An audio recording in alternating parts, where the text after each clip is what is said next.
So yun, good day mga kalapatids.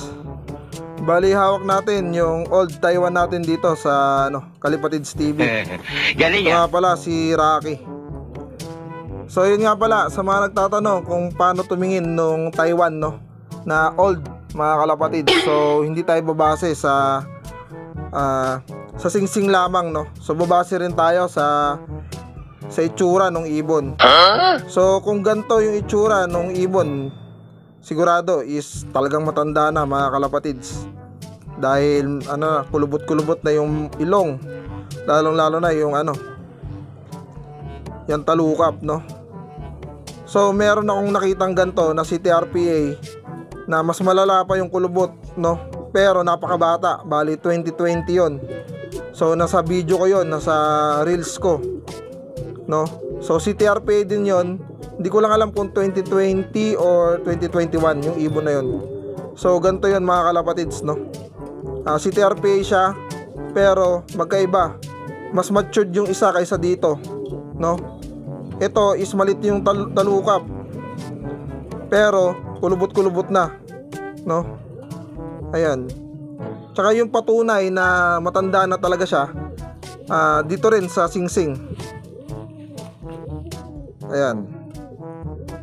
Bali 2014 si TRPA. Ayan So may inner ring siya, pero hindi siya yung nakikita natin na may na bakal. So ito is plastic mga kalapatids. Ayan.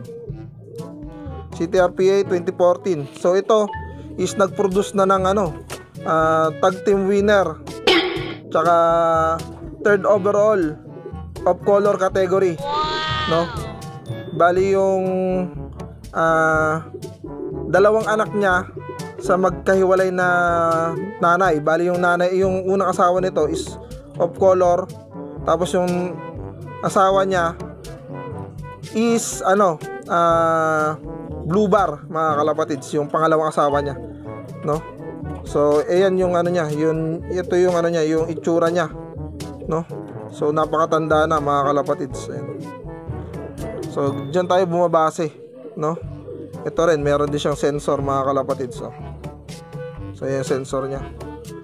So mahirap talaga tumingin ng mga old Taiwan, lalong-lalo na pag wala tayong pagtitingnan or hindi tayo nakapag-research, So kailangan natin i-research yan mga kalapatids, Ayan. So ito, ganito yung mga old Taiwan, dito tayo bumibase ng mga old Taiwan.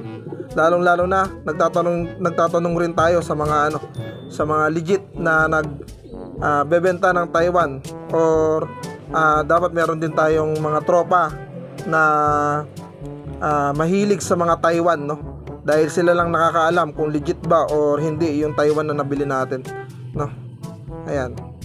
So punta naman tayo dun sa Taiwan na nabili ko sa Pangasinan. Yeah, boy. So ito na yung ibon mga kalapatids na nabili natin sa Pangasinan, So medyo malabo pa yung video. Ayan.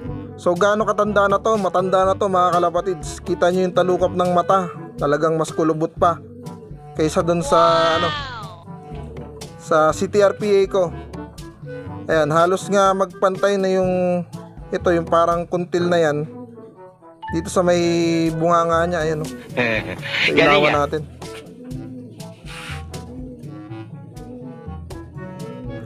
Ayan, halos magpantay na.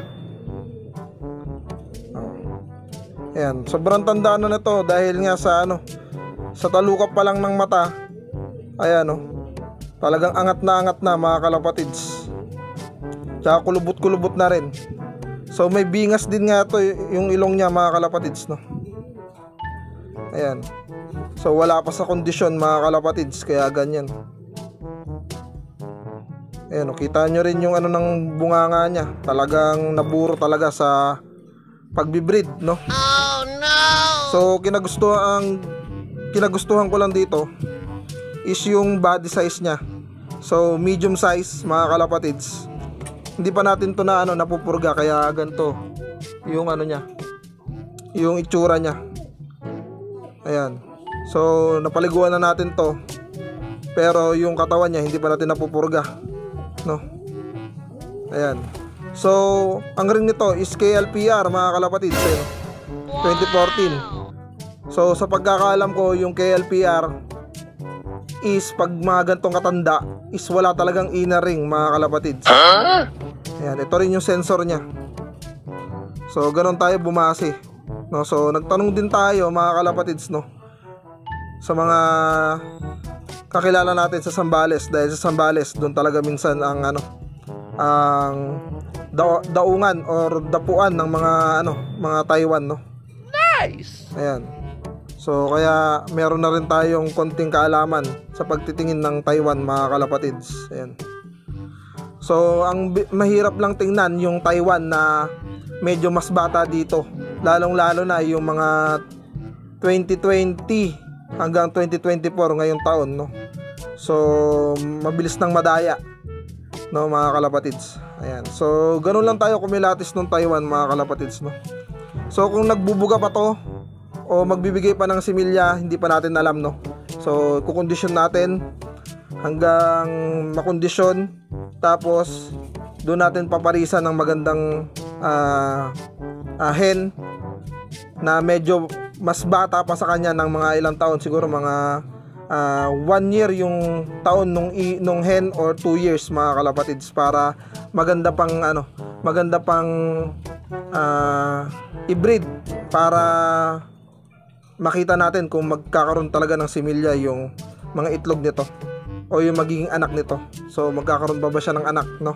So update natin sa mga susunod na panahon mga kalapatids, no. Ayan, so ngayon i-stock muna natin siya.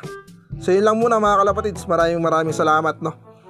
Ayan, so tutok lang kayo sa Kalapatids TV at mamimigay tayo ng mga YB, no, sa susunod.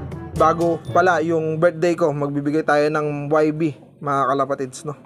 So yun lang muna mga kalapatids, maraming salamat.